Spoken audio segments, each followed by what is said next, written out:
Contrary to popular culture, the 30s are not the new 20s. Now I know this statement is going to ruffle a few feathers, and some people will disagree. But I'd like to make the case, drawing heavily on the book The Defining Decades, as to why your 20s is a critical period in your adulthood, and why the actions you take here, or the actions you don't, is setting you up for the rest of your life. And specifically why the 20s deserve a lot more respect, versus being seen as an extension of childhood that can be squandered by doing absolutely anything or absolutely nothing. This video is going to be the first in a series where I unpack the key chapters of this book and draw on what I think are the most interesting, potentially useful pieces of information for people in their 20s. Because whether you want to be a boss babe, climb the career ladder, be the CEO, or you want to be a stay-at-home mum, someone who focuses more on family, this book has really key information points for whatever it is you're trying to get to. The book talks about the realities of career progression, of fertility, of love, of your body and changes with the brain. But in this particular video, let's start off with work, career and money. So the author Meg J opens up with really a lot of realities and harsh realities of what it's like for those of us in our 20s. We are typically in the earlier phases of our career. And yet, there's a lot of not so positive statistics for those of us who are in our 20s right now. Like underemployment. Those are the people who are in jobs that didn't require the degree that they went to university and spent thousands on, or even unemployment completely. It's also about the fact that we now earn less than people in their 20s in the 1970s when adjusted for inflation. The cost of housing and rent means that a lot of people are still at home with their parents because it's just not feasible or possible to move out on certain salaries. Yet your 20s is still a time of opportunity and exploration, and with the rate of change, specifically technology, it almost seems like there is a ever-growing list of things that we could be or we could do. So then how exactly does one use their 20s in the most optimal way? Well, according to Meg, the first subchapter talks about something called identity capital. Now, identity capital can be considered the personal attributes that you kind of gather or collect over a period of time. And in your 20s, it may look like things like your degrees or your diplomas. It may look like your volunteering work. It may look like your career or any jobs that you've done, right? Where you are learning things, you are absorbing information, you are gaining skills. And these personal assets, like any other assets, can be used later to purchase things, or if you'd like, gain access to things, whether it be career or things like relationships. A key point she makes in this chapter, which I found extremely interesting, was the 20-somethings who take the time to explore and also have the nerve to make commitments are typically the ones who are happiest and most successful. Now, we've already talked about the ever-growing list of things one can be, but in your 20s, this can almost be paralyzing to the point you do nothing at all, scared to take the wrong path or do something that you don't like, and so you may not do anything at all, or not enough. But it's exactly this point here, this decade, where you should be doing things that add to your identity capital, that enrich your assets, right? It's really interesting because after university, the author describes how she did some work with youth who had rough upbringings, some of them involved with crime, I believe, and things like that. And it may not have been all the glitz and glamour and, high salaries of perhaps working in corporate or anything like that. But she speaks about how that one position, right, that one action taken, that one job, that one step taken helped her accumulate so much in terms of identity capital that it was one of the reasons why she was able to pursue, grad school and a doctorate. And that was something that the admissions people spoke about and wanted to highlight and talk about in depth with her. Like, they were interested in this particular path that she had taken in the work she had done and what that meant for her and in how it enriched her. And then so it becomes clear how all of these actions that you take, whether they be paid positions, unpaid, degrees, all of this stuff helps form layers. And these layers are then the foundation upon which your career into the future rests upon. A really interesting fact that really highlights just how important your 20s is that 2/3 of all of your wage growth happens in the first 10 years of your career. That means if you're starting your career at, say, 25, let's say pretty late, that's 5 of those years already happening in your 20s, right? And statistics have shown that people who don't invest in their careers as much in their 20s struggle to close that gap when they start in their 30s or later. And I've seen this personally in my own career, where in 18 months, I tripled my salary, right? Obviously being in my 20s, I tripled my salary in 18 months, going from an average earner to the top 5% of earners in the UK. And so seeing that work that you're doing now, how that is going to be exemplified in your career and your earning potential moving forward. Okay, so to summarize this subchapter then, it's clear that the importance of doing things that enrich oneself, one's personal assets and what they can bring to the table, what they can offer in different environments is so key. And why then just doing nothing in your 20s or sometimes not moving with intention, like yes, you could do this particular job, or you could potentially earn less with this job, but gain more capital and more useful assets in the next stage of your life. Next, let's talk about weak ties. So this section is all about networking and the importance of the connections that you have and how some of them can actually be maybe holding you back. Now, many of us have a squad, a close circle of friends, what she refers to as the urban tribe.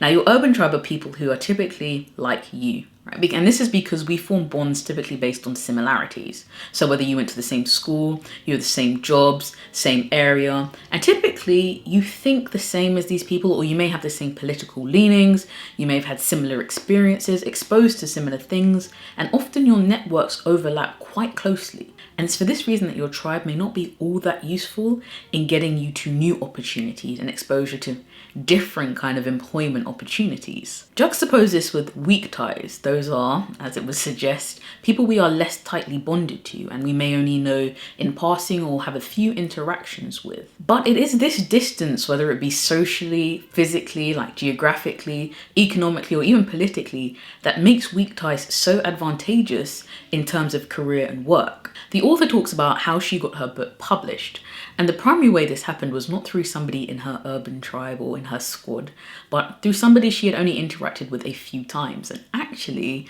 had never met in person. But she knew this person was interested in books and they'd had a few encounters, and she sent her book to them, right? The draft. And it was through that she was put through to a publisher, and well, you know the rest of the story because I'm here talking about the book. And so this section here is not to demean the importance of your tribe and your squad and all of the richness that they bring to your life and that you bring to theirs, but to really make it clear how important, as we've all heard, networking is. But having those weaker ties, people that you may not be so aligned with in every aspect of life, but that there is enough of a connection that you can reach out and vice versa to exploit certain opportunities. The next chapter is all about the unthought known. Now, these are things that we know, but somehow forget over time. How many of us have heard, you can do absolutely anything, or the world is your oyster? And whilst there is something quite exciting and refreshing about that, there's something also terrifying about being able to do absolutely anything. And it's interesting because one of the people that she interviews in the book, it's actually her client, but he talks about feeling like he's in the middle of an ocean, right? And he's not quite sure which direction to swim towards to find land.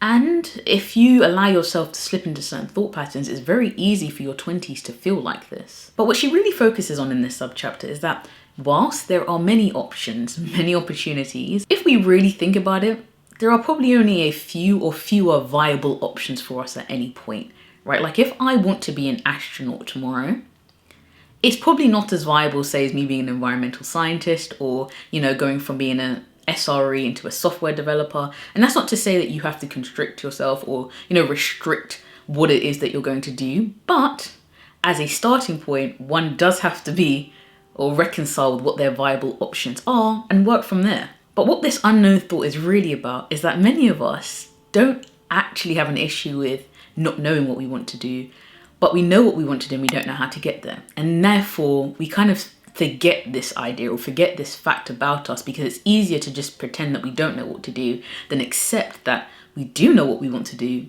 and we don't know how to get there. So this chapter was really all about getting to the core of that and what it is that is stopping you from accepting or getting in touch with these thoughts if they do exist. So next, let's talk about social media, which is the next subchapter of the book. It's entitled, My Life Should Look Better on Facebook. Now you can probably get an idea about where we're going with this particular chapter, and a lot of us have had positive and negative interactions with social media because of the things I'm about to talk about. And what this chapter is all about is the impact of social surveillance on us and what we think we should be doing or where we should be. Now, most of us spend a vast amount of time on social media, hours between things like Instagram, TikTok, Twitter, and there is a real impact of watching what people are doing, especially your peers. Like, oh, this person's just flown out there. Oh, that person just got engaged. That person just had their second child. That person just got a job at Google. And so we're watching all of these things unfold.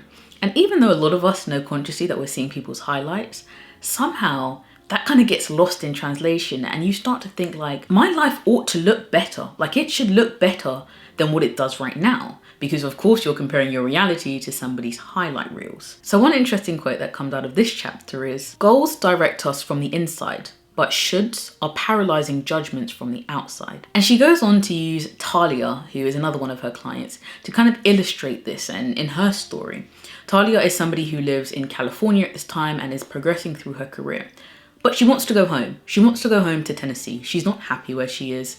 And she speaks specifically about wanting to start a family and that her children would have access to their grandparents in the way that she missed out. She misses that unit, that connection, her friends, and the familiarity of home. And yet all of the people around her think she's crazy. Like, her friends are like, why would you want to do that? And that seemed like almost such a regression. Like, you're going to go back? Like, you're in California. You can go anywhere. Why don't you go across the world? And she's like, I want to go home. Even her own father is like, you know, why would you do that? You have so many opportunities and ways to go forward in California and onwards. Why would you want to go home? And again, it comes down to what you ought to be doing in your 20s, right? You ought to be traveling the world, or you ought to move away from your hometown and, you know, go explore and never come back. Like, that is it now. It's always this way. But what if through exploration and through going out there, you realize this is cool and I've learned a lot and I've grown, but also I like home and I like certain features of home. And so this chapter is all a lesson in not prioritizing what you ought to be or should be at all, and using social media as a North Star for where your life should go. So the final subchapter in this is all about the customized life. And it draws on the fact that the dread of doing what has been done before is something that cripples people in their 20s, living a life of perhaps mediocrity as they see it, or just a path that has been trodden so many times and that they haven't seen outcomes that they would like, right? And so this idea then again paralyzes people in their 20s, so they don't want to make any decision because they don't want to be, you know, attached to, bonded to those particular outcomes. But the author makes a really good point in which, in order to actually build the life you want, you have to move away so much from talking about the things that you don't want and talking about your journey in a negative sense of, I don't want this, I don't want that, and instead start talking in a positive way of what you do want, right? More affirmative language. And fundamentally accepting that yes, we are all obviously trying to be unique and build lives that are, you know, aligned with what we want and what will give and bring us fulfillment. But we're all starting with relatively standard parts, like education, like particular jobs, like, you know, particular experiences. And we use these standard parts and configure them in a way that creates our own life. So it's not so much about, oh, I don't want to do this job because then I'm just going to look like this person, you know, X or Y. And instead thinking, using this particular standard part in conjunction with another part to form my customized life. And in this particular section, she uses Ian, who is one of her clients, to illustrate this, who isn't making any decisions about life, any real decisions, and is not going anywhere because of this dread that holds him back. And it isn't only until he takes a step forward that he starts to see things happening. And it's not that the first step or the first standard part, these two miracles, but it sets him on his way and allows him to start, one, building that identity capital and all those things that come with it, and start to find his own path. And he says something really interesting at the end of the chapter. The way to a good life is to pursue things that are not only interesting to you, but that makes sense. And that really ties back again to that idea of ought to, or what you should be doing. Okay, so that's it. That is us unpacking the first chapter of this book. I hope you enjoyed it. I hope perhaps you took some things away. Again, this is not an idea about pinning, say, the 30s against the 20s, although, you know, there is some of that element and provocativeness in it. But it is really a focus on just how important your 20s are and just how important it is to live with intentionality in your 20s, not just wait until when I hit 30s, that's when I'll start being serious. So I have a wealth of videos that kind of link to a lot of these topics that are already on my channel. So if you want to check those out, then do so. And, you know, watch the next video in the series if it's out. And if not, turn on the subscribe button, turn it on. I'm not sure that's the language. Click the subscribe button, notifications, and I will see you in the next one.